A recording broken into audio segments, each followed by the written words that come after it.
Russia യുക്രൈനെ 3 വർഷം മുമ്പ് ആക്രമിക്കുമ്പോൾ എന്താവും കരുതിയിട്ടുണ്ടാവുക? തുല്യനായ ശത്രുവായി പോലും റഷ്യ യുക്രൈനെ കണക്കാക്കിയിട്ടില്ല. ലോകശക്തിയായ റഷ്യ പക്ഷേ ശരിക്കും വെള്ളം കുടിക്കുകയാണ്. ശക്തമായ ചെറുത്തുനിൽപ്പാണ് യുക്രൈൻ നടത്തിയത്. അതിന് US ഉൾപ്പെടെയുള്ള രാജ്യങ്ങളുടെ സഹായം ഉണ്ടായിരുന്നു.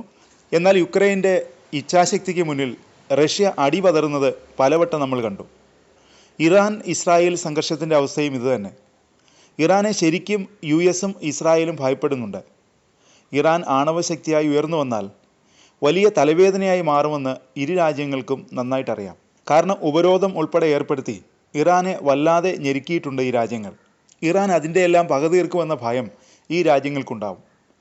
ഇറാൻ്റെ ആണവ പദ്ധതികളെ ലക്ഷ്യമിട്ടെന്ന മട്ടിലാണ് ഇസ്രായേൽ ഇറാനിൽ ആക്രമണം നടത്തിയത്. തീർത്തും അപ്രതീക്ഷിതം എന്ന് പറയാനാവില്ല. ദീർഘനാളായി നിലനിൽക്കുന്ന സംഘർഷത്തിൻ്റെ ഭാഗമായിട്ടായിരുന്നു ആക്രമണം. അതിശക്തമായ ചെറുത്തുനിൽപ്പും ഇറാൻ നടത്തി. അതിനിടെ എരുതിയിൽ എണ്ണയൊഴിച്ച് US-ഉം ഈ സംഘർഷത്തിൽ നേരിട്ടിടപെട്ടു. ഇറാൻ്റെ ആണവ കേന്ദ്രങ്ങളിൽ പോർലേൽപ്പിക്കാൻ ഇസ്രായേലിൻ്റെ ആക്രമണങ്ങൾക്ക് കഴിയുന്നുണ്ടായിരുന്നില്ല. ഭൂഗർഭ അറകളിലെ ആണവ കേന്ദ്രങ്ങൾ തകർക്കാൻ ബങ്കർ ബസ്റ്റർ ബോംബുകൾ വേണം. അത് US-ൻ്റെ പക്കലേ ഉള്ളൂ. ബങ്കർ ബസ്റ്റർ ബോംബുകൾക്കായി ഇസ്രായേൽ നിരന്തരം US-നെ ശല്യപ്പെടുത്തിയെന്നാണ് റിപ്പോർട്ടുകൾ പറഞ്ഞത്.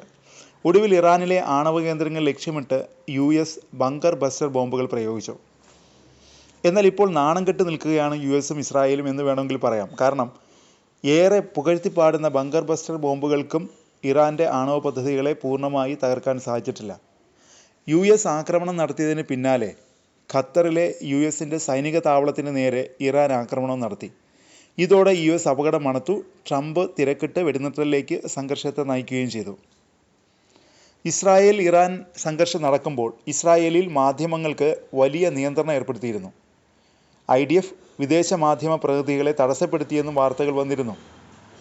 വെടിനിർത്തലിൽ പ്രവേശിച്ച ദിവസങ്ങൾ പിന്നിടുമ്പോൾ ഇറാൻ ഇസ്രായേലിൽ നടത്തിയ ആക്രമണത്തിൻ്റെ കൂടുതൽ വിവരങ്ങൾ പുറത്തുവരുന്നു.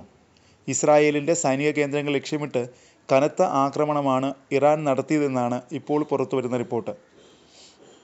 യുദ്ധത്തിനിടെ IDF-ൻ്റെ 5 തന്ത്രപ്രധാന സൈനിക കേന്ദ്രങ്ങൾ ലക്ഷ്യമാക്കി ഇറാൻ്റെ മിസൈലുകൾ എത്തിയെന്നാണ് റിപ്പോർട്ട്. എന്നാൽ ഇറാൻ്റെ ആക്രമണത്തെക്കുറിച്ച് ഇസ്രായേൽ ഇതുവരെ ഒന്നും മിണ്ടിയിട്ടില്ല. അതായത് നേരിട്ട് ഇസ്രായേലിൻ്റെ സൈറ്റുകളിൽ ഇറാൻ അടിച്ചതായി ഇസ്രായേൽ മിണ്ടിയിട്ടേയില്ല. US റഡാറുകളിൽ നിന്നുള്ള ദൃശ്യങ്ങളാണ് ആക്രമണത്തിൻ്റെ യഥാർത്ഥ ചിത്രം വെളിപ്പെടുത്തിയത്. ഇത് സംബന്ധിച്ച റിപ്പോർട്ട് പുറത്തുവിട്ടത് പ്രമുഖ മാധ്യമമായ ടെലിഗ്രാഫാണ്. 12 ദിവസം നീണ്ട യുദ്ധത്തിൽ ഇറാൻ്റെ മിസൈലുകൾ ഇസ്രായേലിൻ്റെ സൈനിക കേന്ദ്രങ്ങളിൽ നേരിട്ട് ഹിറ്റ് ചെയ്തെന്നാണ് ടെലിഗ്രാഫിൻ്റെ റിപ്പോർട്ടിൽ പറയുന്നത്. എന്നാൽ ഇസ്രായേൽ ഇത് മറച്ചുവെച്ചു. ജൂണിലെ യുദ്ധത്തിൽ 6 ഇറാനിയൻ മിസൈലുകൾ 5 പ്രധാന ഇസ്രായേലി സൈനിക കേന്ദ്രങ്ങളിൽ പതിച്ചു. US ഉപഗ്രഹ ദൃശ്യങ്ങൾ വിശകലനം ചെയ്താണ് ഈ സ്ഥിരീകരണത്തിലെത്തിയത്.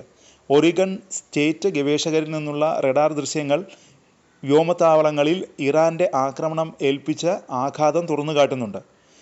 ഇറാൻ ആക്രമിച്ച സൈനിക കേന്ദ്രങ്ങളിൽ ഒരു വ്യോമതാവളം, ലോജിസ്റ്റിക് ഹബ്ബ്, ഒരു ഇൻ്റലിജൻസ് കേന്ദ്രം എന്നിവയും ഉൾപ്പെടുന്നതായി ടെലിഗ്രാഫിൻ്റെ റിപ്പോർട്ടിൽ പറയുന്നു. ഇസ്രായേലിൻ്റെ വടക്ക് തെക്ക് മധ്യ മേഖലകളിൽ നിന്നുള്ള ദൃശ്യങ്ങൾ വിശകലനം ചെയ്താണ് ഈ വെളിപ്പെടുത്തൽ നടത്തിയിരിക്കുന്നത്.